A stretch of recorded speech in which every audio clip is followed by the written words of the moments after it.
Хүүхдийн төлөө мэдээлэл нь урайтай Child Amen сайт нэг өдөр сурвалжлагын ээлжид дугаарт Баянгол дүүргийн хүүхэд гэр бүлийн хөгжил хамгааллын хилцээг онцолж байна. За би Баянгол дүүргийн хүүхэд гэр бүлийн хөгжил хамгааллын хилцээс хүүхэд гэр бүлийн асуудал хариуцсан мэргэжилтнээр ажилладаг. Хүүхэд гэр бүл хариуцсан мэргэжилтний хувь тэрээр хамтарсан баг хүүхдийн тусламжийн утас 108 дугаарт ирсэн дуудлагууд, эрсдэлт нөхцөлд амьдарч байгаа хүүхдүүд илрүүлэх арга хэмжээ, хүүхд тарх үйлчилгээг хариуцсан ажилладаг байна. За өнөөдөр миний хамгийн ихний ажил 108-ийн тусламжийн утасанд ирсэн дуудлага мэдээлэлээ 34 хорооны хамтарсан баг руугаа шилжүүлэхээр ажил ерөнхийдөө бол ихтгэе. За ингээд дуудлага мэдээлэлээ шилжүүлчлээ. Баянгол дүүргийн хэмжээнд урд шөнийн байдлаар бол 5 дуудлага мэдээлэл ирсэн байна. 2 хорооны хамтарсан баг дээр одоо хүүхд хамгааллын хариуцлагыг авах шаардлагатай, энэ шаардлагатай одоо 2 дуудлага мэдээлэл ирсэн байна. Өнөөдөр гадуур гарч хорооныхаа хамтарсан багтаа одоо зөвхөн туслах хүүхд хамгааллын хариуцлагыг яаж үзүүлэх талаар одоо арга зүй зөвлөгөөгөө өгөхөөр гаргаж байна. Тэрээр Баянгол дүүргийн 15 дугаар ороонд эхлээд очсон юм. Үедингийн дээрлэлтэнд өртсөн хүүхэд 108 утсанд хандсан байна. Хорооны хамтарсан баг уг асуудлыг өнөөдөр хэлэлцэхээр цуглаад байгаа нь энэ юм. Хэдүүлээ одоо энэ дээр одоо хамтарсан багаараа очиж анхан шатны үйлчилгээ буюу гэр бүлийн нөхцөл байдлын үнэлгээ, хүүхдийн эрсдлийн үнэлгээ, за цаашаад одоо ямар үйлчилгээ авах шаардлагатай юм бэ гэдгийг хэдүүлээ одоо үнэлгээгээр очиж айл өрхөөр очиж хаягийн дагуу очиж үзүүлэх шаардлагатай байгаа. За тэгээд дараагийнх нь болохоор хүчирхээлгүй хороо зорилтын хүрээнд одоо хорооны хамтарсан баг ямар ажлууд хийж хэрэгжүүлж байгаа вэ? Ямар урьдчилан сэргийлэх ажлуудыг зохион байгуулах байгаа цаашид гэдэг талаар хэдүүлээ одоо хамтарсан багаараа хуралдъя. За хүчирхээлгүй дүүрэг хороо аяны хүрээнд манай хорооны цогцлбор байран дээр итгэлийн хайрцгийг нээн ажиллуулж байна.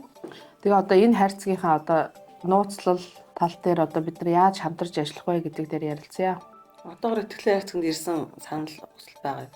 Ерөнхийдөө нэг тохиолдол орж ирсэн. Тэгээд зайлшгүй цагдаагийн байгууллагад ингээд хандах шаардлагатай байгаа учраас хэсгийн байцаагчтайгаа ярилцаад одоо хяналт шалгалтын ажиллагааг бол эхлүүлсэн явж байгаа.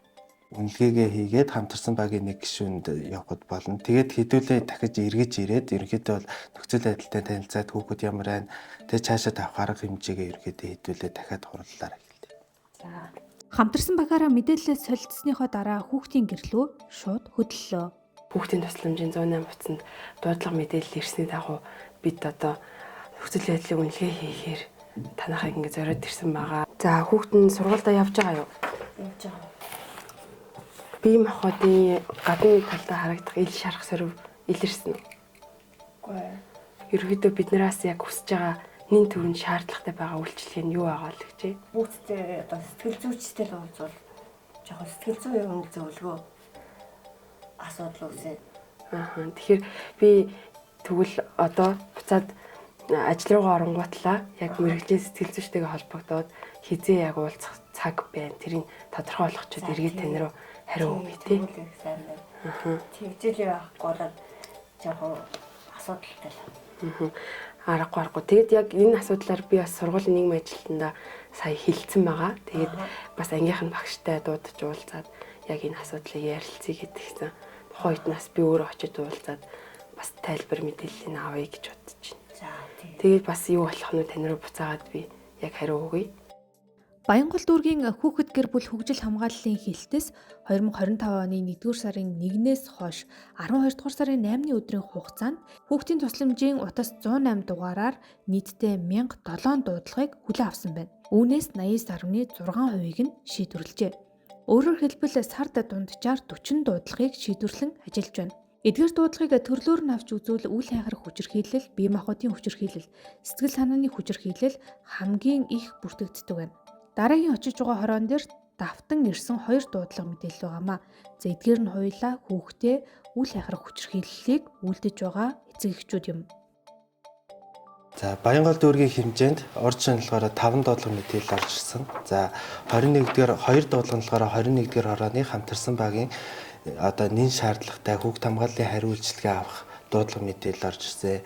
За эхний дуудлага нь болохоор нэг айлын 2 хүүхэд, за дараагийнх нь болохоор хөгжлийн бэрхшээлтэй нэг хүүхэд орж ирсэн байгаа. Тэгэхээр хэдүүлээ эхний ээлжинд нэг айлын 2 хүүхдийнхаа кейс дээр ерөнхийдөө ярилцаад тэр цаашаад одоо яг ямар арга хэмжээ авах вэ гэдэг дээр хүүхдээ хэдүүлээ. Өмнө бас яг ямар арга хэмжээ авч яасан бэ? Энд чинь болохоор нөгөө татан дуудлага мэдээлэлээр орж байгаа хоёр дуутайгаа хүүхдүүдэд одоо олон удаа гудамж олон нийтийн газар орхиж явсан. За хүүхдийн аюулгүй байдал эрх зөрчигдсөн асуудал бол байгаа. За энэ хоёр хүүхдийн асуудлаар бол одоо 108-ын дуудлагаар 3 жилийн өмнөөс дуудлага өгдөж ирсэн. За манай хороонд яг үндсэн хаягтай боловч эндээ одоо орон байр, хашаа баашин байхгүй өөр газраар амьдарч явдаг. Тэгэхээр энэ дээр одоо үе шаттайгаар цагдаагийн байгууллагаас хамаатан дөрвөл садны холбоог нь тогтоож ирсэн байгаа. Гэвч тэр улсууд нь бол асран хамгаалах боломжгүй. За нэг ах нь энэ ойрхон гудамжинд байдаг тийм ээ. Тэр нь хамтраад бай гэсэн боловч тэр айлаасаа орхио явцдаг. Тэгэхээр нөгөө их чинь бас ойрхон бас энэ сонгон найрхан дөрөвт амьдардаг. Тийшээ холбогдохоор бас тэр хүмүүст одоо хамтраад амьдрах нөлөөлөх боломж бол байдгүй. Тэр хүмүүстэйгээ одоо суг амьдрах боломжгүй гэсэн тайлбарууд өгдөг. Гэвч хүүхдүүдээ бас удаадараа одоо ингээд өөр дээр авмаар байна гэсэн хүсэлтээ гаргаад юунаас төр хамгаалах байрнаас авч ирсэн тийм ээ. Олон удаа авч ирсэн. Гэвч ахаад л бас хүүхдээ эрхийг зөрчих, аюулгүй байдлыг нь аюултай байдалд үүсгээд одоо энэ тэнд олон нийтийн газар орхио явцдаг асуудал байгаад байна.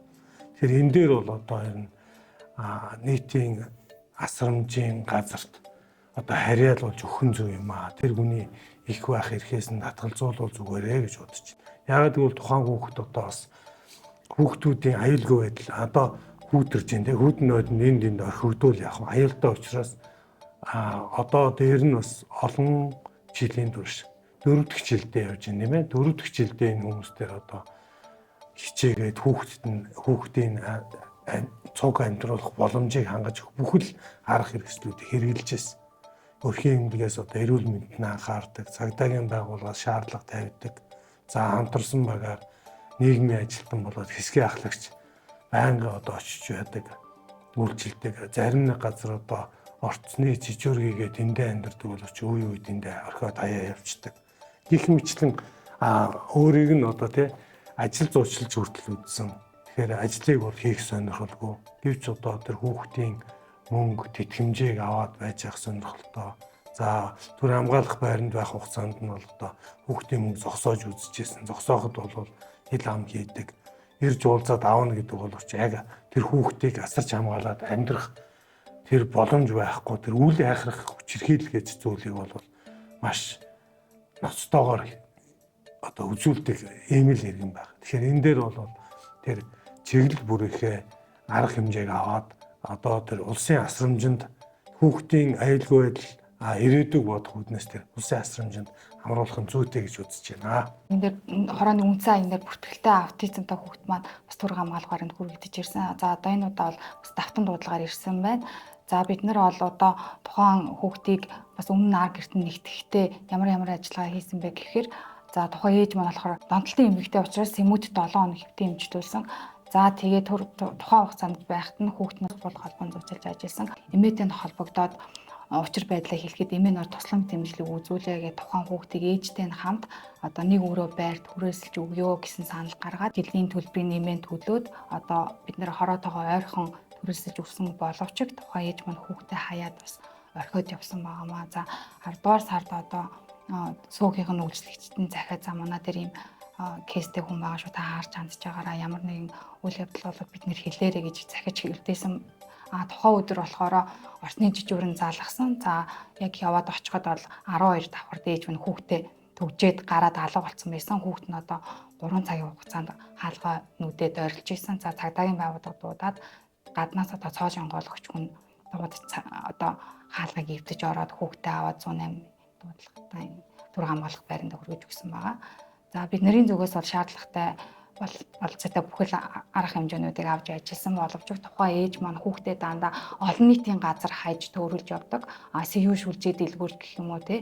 За тэгээ олон нийтийн худалдаа үйлчлэгийн төвд одоо хоол унд идчихэл төлбөр тооцоогоо төлөхгүй шууд хаяа явчихгууд цагдаагийн байгууллага ирээд нөгөө ээжийн маань аваа явцдаг. Эсвэл нэг бол таксийн суулгаад явуулцдаг ч юм уу. Иймэрхүү байдлаар аягүй үйл хайхрах хүчрхийлэл үйлдчихэж байгаа энэ хүүхэд маань байгаад байгаа. Тухайн хөгжлийн бэрхшээлтэй хүүхдийг өмнө нь цоочлоод олон цагаар орхисон үед очиж шалгахад цунх тагт бүгдийг нь онгорхоо орхисон хүүхэд маш их даарсан байдалтай байжээ. За ингээд дахин давтан дуудлагаар орж иж байгаа учраас тухайн хүүхэдтэй холбоотойгоор дараагийн шатны үйлчилгээнд зуучлах ажлуудыг хийхээр өнөөдрийн хамтарсан багийн хурлаар хилцлээ. Ингэхдээ хүүхдийг хөгжлийн бэрхшээлтэй хүүхдийн сэргээн цэцэг төвд хэвтэн эмчлүүлэх, за мөн хүүхдээ хаяад явсан хэрн хүүхдийн асаргааны мөнгөнд итгэмж, хүүхдийн мөнгөнд итгэмжийг нь хоёуланг нь авч хэрэглэсээр байгаа учраас хүүхдийн улсын байцаагчид эдгээр тэтгэмжийг нь ээжийнхэн даасанд орохыг зогсоох хүсэлтийг өгөхөөр болсон юм. 3 хүүхдийн 2 ээж дээр бас олж тодруулах асуудлыг цагдаагийн ажилтан маань шийдвэрлэх нь зөв ах гэж бодож байна. Өмнө нь амьдарч байсан аян дээр очиод үнэлгээг нийгмийн ажилтан оюун жаргал шийдвэрлээд арга зүйн зөвлөгөөгөөр манай мэрэгжилтэн хангаад явуул болно тийм ээ. Тэгэхээр ингээд энэ хүүхдүүдийн эрүүл аюулгүй байдлыг хангах ажлыг цаашд ингэж үргэлжлүүлж явъя.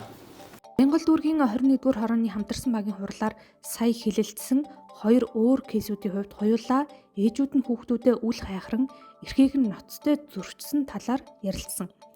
Гэхдээ энэ зөвхөн эмэгтэй хүмүүс ээжүүд л хүүхдээ үл хайхарч хүчирхийлээд байгаа гэсэн үг биш. Тухайн хүүхдийн эцэг нь хамтран амьдардаг байж байгаад салаад явсан. Гэрлэж байгаагүй гэх мэт шалтгаанаар хүүхдийн өмнө огт хариуцлага хүлээдэггүй этгээдүүд байгааг анхаарч үзэх хэрэгтэй болов. За ингээд хурал дууссаны дараа мэрэгжилтэн нийгмийн ажилтан 2 ээж нь удаа дараа хайж явдаг тодорхой амьдрах хаяггүй гэх 2 хүүхдийн асуудлаар хамаатны хүмүүстэй нь уулзахаар явлаа.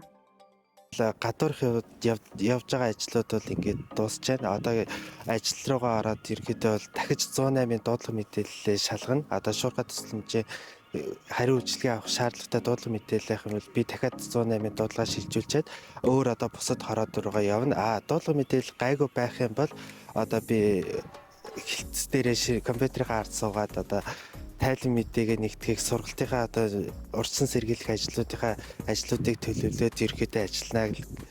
За би Баянгол дүүргийн хүүхэд гэр бүлийн хөгжил хамгааллын хэлтээс хүүхдийн эрх хамгааллын чиглэлээр 4 дахь жилдээ ажиллаж байна. За хүүхдийн салбар бол ерөөд гэгээлэх салбар. За энэ салбарт би ажиллаж байгаадаа ерөөдөө их баярлагдав. Хүүхдийн сайн сайхны төлөөд ерөөдөө ажил хийж байгаа. Энэ салбараа би ерөөдөө цаашаад өргөжлүүлээд хүүхдийн эрх хамгааллын чиглэлээр ерөөдөө илүү мэрэгшээд хүүхдийг урьдчилан сэргийлэх, таслан зогсоох ажлуудаа төлөвлөгөө хийж төлөвлөж одоо 2026 онд бол ажиллана гэсэн бодол төлөвлөгөөтэй байгаа. За миний ажлыг ерөөдөө та бүхэндээ баярлалаа. Баяртай.